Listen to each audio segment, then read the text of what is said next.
We're sure being told that MS is a complicated disease.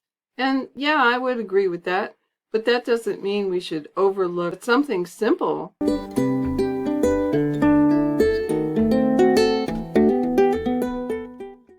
Well, hello and welcome to another episode of You and Me and Multiple Sclerosis.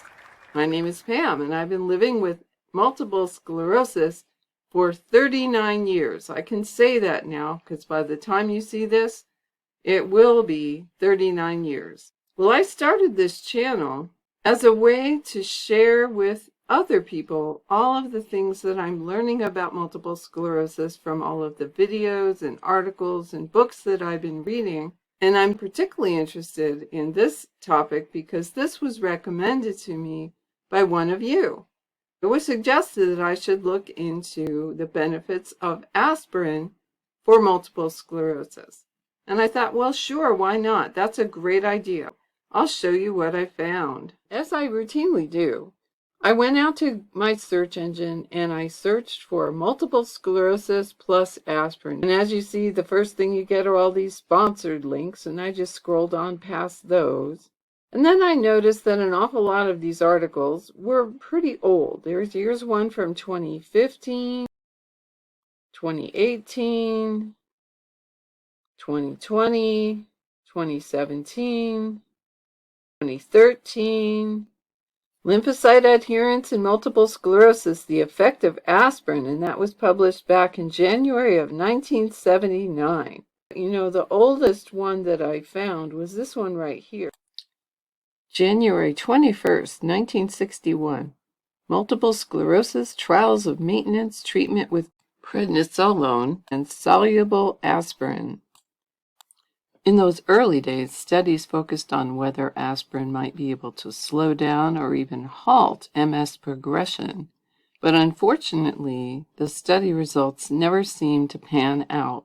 Sometimes because the early studies were done on mice rather than on people, and the results just didn't translate into humans. I did find something that I clicked on that was a lot more recent. It's from April 25th of 2023. Aspirin pre-cooling improves exercise performance in multiple sclerosis, results of a double-blind randomized controlled trial. It's an official clinical trial. The lead investigator is Victoria Levitt, and the objective of the test was to test aspirin as a pre-cooling treatment to reduce overheating and improve exercise performance in patients with multiple sclerosis. And let's just scroll down here and see what the conclusions might be. And according to the study, aspirin and acetaminophen or Tylenol are effective, accessible, relatively safe, and affordable cooling treatments to permit many persons with MS to benefit from exercise. Wide recognition, recommendation, and uptake of this simple treatment is the next challenge. And I went over to the clinical trials website. Lo and behold, there it is.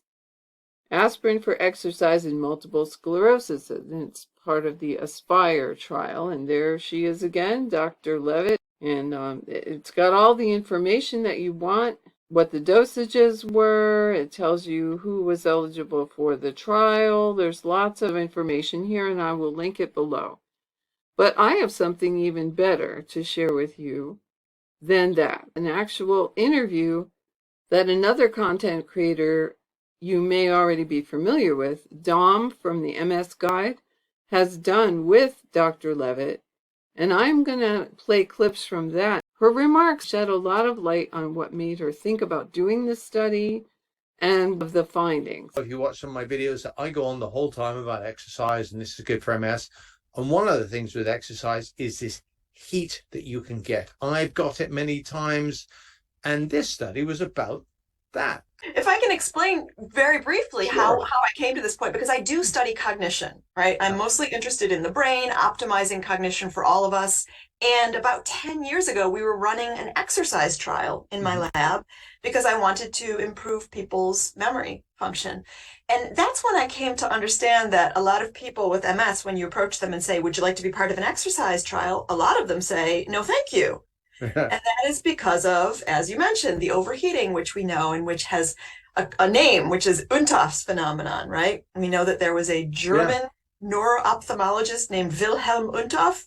In 1889, he observed and published a paper on the ill effects of hot baths and exercise for his patients with MS, specifically as it related to visual problems. That's what he was noticing.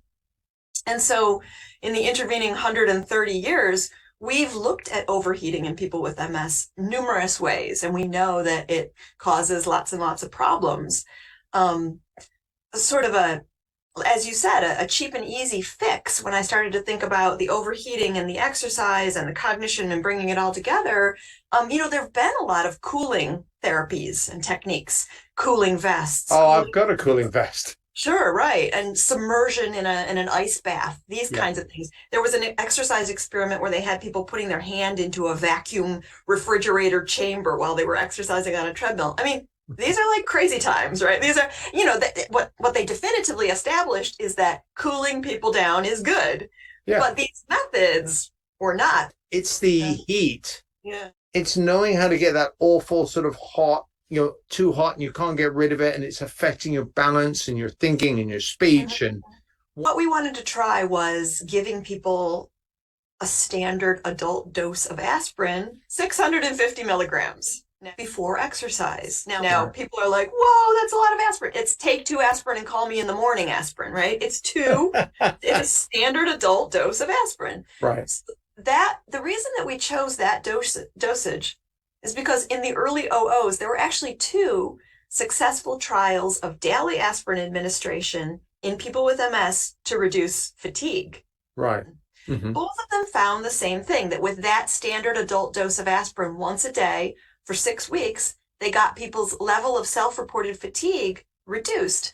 Now, what both of them talked about in their papers, good news, right? Both of them talked about the anti-inflammatory effects of aspirin, but I was thinking about body temperature. When I looked at those results, I thought to myself, I think they cooled people down, because we actually published 2 papers. We introduced the first 2 papers to the MS literature showing that people with MS have a slightly elevated basal body temperature, and that slight elevation is correlated with their level of self-reported fatigue. So we started connecting the dots a little bit differently than anybody else ever had. We started thinking about body temperature increase, increased fatigue, and the effects on exercise, and how getting people's body temperature down. But I'll tell you this, here's something interesting that I learned by moving into this area to study it, is that we actually know very little about what drives body temperature changes. And by the way, men versus women, whole different worlds of body temperature changes. So it's a whole complicated story. Yeah. But aspirin reduces body temperature. It is antipyretic. In addition to being anti-inflammatory and analgesic, pain relieving, it's also antipyretic. It reduces body temperature. I also understand that to not such a great extent, but still, see, in the UK, we use something a lot called paracetamol, which you guys call acetaminophen, which is Tylenol. And you are finding that effect with Tylenol stroke paracetamol? So what we did was we recruited people into the study, and they were scheduled for 3 separate visits to come into the lab, and we did a maximal exercise tests. At the visit, they received a pill. It was double-blind design. I didn't know what the pill was. They didn't know what the pill was. It was either aspirin, placebo, or acetaminophen, paracetamol. Right, okay. So you could have had one of 3. One of 3 arms. So they took a pill, waited an hour, and then we put them on the cycloergometer, and we had them cycle to peak exertion.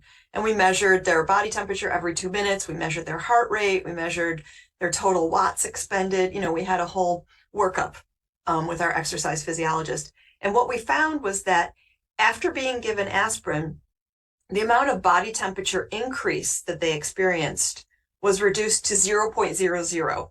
And that was actually a 99% smaller increase in body temperature relative to the placebo. Now, the acetaminophen was also related to a decrease in body temperature increase by about 56%. Right. So it was also a big, whopping improvement. So significant. Significant, highly significant. But here I am back in black with a word of warning. If you decide to try this, go ahead with the aspirin, but Don't try taking a regular dose of Tylenol. I'm going to let Dr. Stan Ekberg explain why you wouldn't want to do that. If we're going to talk about the number one cause of liver failure, then it is very, very often quoted as being acetaminophen. And that is, of course, the ingredient in Tylenol. So we know that acetaminophen is a problem for the liver. And we know that Tylenol is often called out to be the number one cause of liver failures. With regards to our secondary outcomes, all the physiological things we looked at, aspirin differed from placebo for every outcome. So people had a higher watts expenditure, which means like better productivity. Yeah. They had lower heart rate at the end of their session. They also had lower reported exertion for both breath and leg fatigue. They had lower ratings of pain and lower ratings of overall fatigue. So we think that we can see there were lots of benefits of aspirin treatment.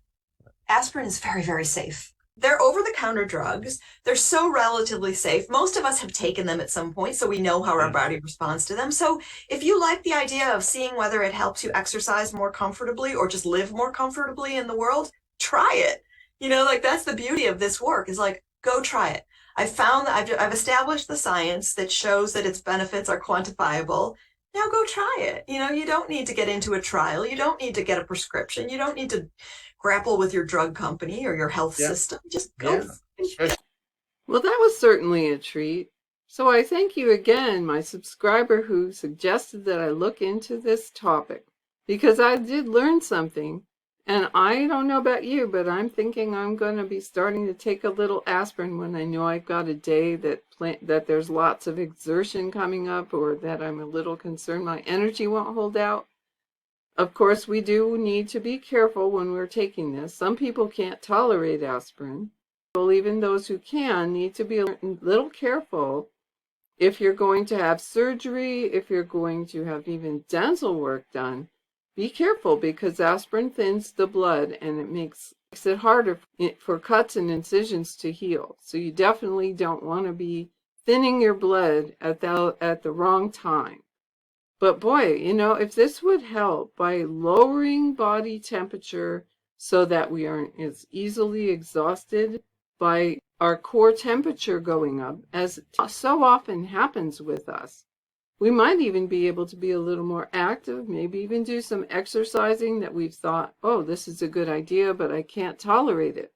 Give it a try and see what you think. I would love to know if it's something that you've already been doing, or if it's something that you're thinking you might do, or something that you've decided not to do, because I'd love to know what your reasoning is, because I'm always open to learning new things. Well, that is all I have for you for now. Again, Happy New Year. I hope for good things for you in the year to come. And I'll see you again in my next video.